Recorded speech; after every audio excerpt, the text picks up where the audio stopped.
আসসালামু আলাইকুম, welcome to my new videos. তো আজকে আমি আপনাদের সাথে শেয়ার করবো আমি নর্মালি যেভাবে বাসায় মোমো বানাই, যেটা খেতে খুবই মজা। তো এটা বানানো খুবই সিম্পল, খুব অল্প উপকরণ দিয়ে এটা বানানো সম্ভব। এই যে যেমন ময়দা, ডিম, তারপর হচ্ছে তেল, রসুন কুচি, আদা কুচি, এইগুলো হচ্ছে নর্মালি সবার বাসায় থাকে। তো যেগুলো দিয়ে খুব সহজেই বাসায় খুব মজাদার মোমো বানানো যায়, একদম রেস্টুরেন্টের স্টাইলে। তো এখানে হচ্ছে সয়া সস, আদা কুচি ছিল, আর রসুন, মরিচ কুচি আর হচ্ছে পেঁয়াজ কুচি। আর এখানে হচ্ছে মাংস মিক্স করা ছিল, মাংসটা ব্লেন্ড করা ছিল।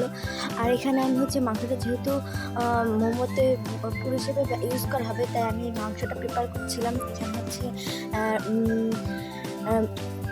মরিচ আর হচ্ছে আদা রসুন কুচিটা, আর হচ্ছে পেঁয়াজ কুচি, আর সামান্য সয়া সস আর লবণ আপনারা পরিমাণ মতো দিতে পারেন, বিকজ এখানে সয়া সস ইউজ করা হচ্ছে, লবণ অল্প দিলেও চলবে। তো আমি ভালোভাবে মিক্স করে নিচ্ছিলাম।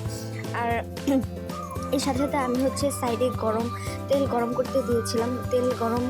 তেলটা হচ্ছে কি গরম করে যদি মাংসতে আগেই মিক্স করে দেওয়া হয়, এতে মাংসটা পরে কাঁচা থাকার, যদি মোমোটা যখন আমরা বয়েল করতে দেবো তখন যদি ভিতরে মাংসটা কাঁচা থাকে, সেই সম্ভাবনাটা থাকবে না। তো আগে যদি আমি তেলটা গরম করে মিক্স করে রাখি, তো আমি খুব ভালো করে মিক্স করে রাখছিলাম। মিক্স করাটা প্রয়োজন যাতে প্রপারলি স্বাদটা থাকে। এরপর হচ্ছে ময়দাটা আমি মেখে নিয়েছি।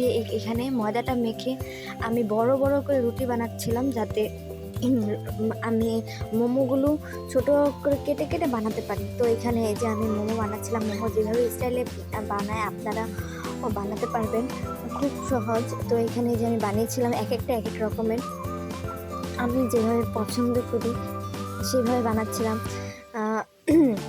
তো মোমো বানিয়ে আমি হচ্ছে একটা বয়েল করতে দেবো, এখন সিদ্ধ করতে দেবো। তো এখানে সবগুলো মোমো একত্রে দিয়ে দিলাম।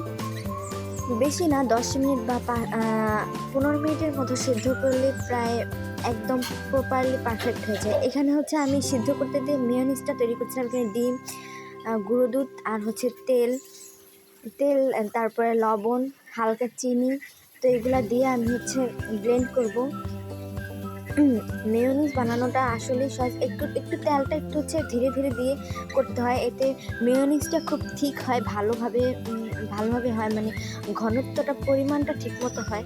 তো আপনারা আস্তে আস্তে তেল দিয়ে করবেন, যাতে মেয়োনিজটা প্রপারলি হয়। একবারে তেল দিয়ে করবেন না। এই যে আমি দেখছেন যে 3বার করে আস্তে আস্তে তেল দিয়ে করছিলাম।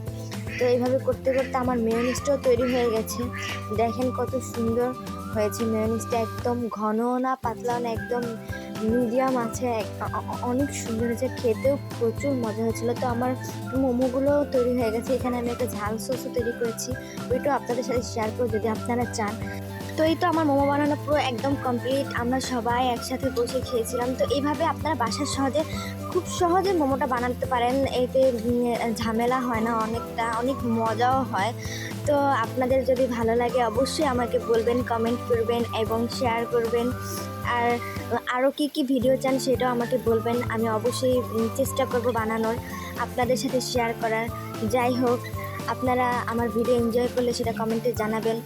আপনারা আমাদের পাশে থাকবেন এবং লাইক করবেন, ফলো করবেন। সো এখানেই আমি বিদায় নিচ্ছি, টাটা, বাই বাই।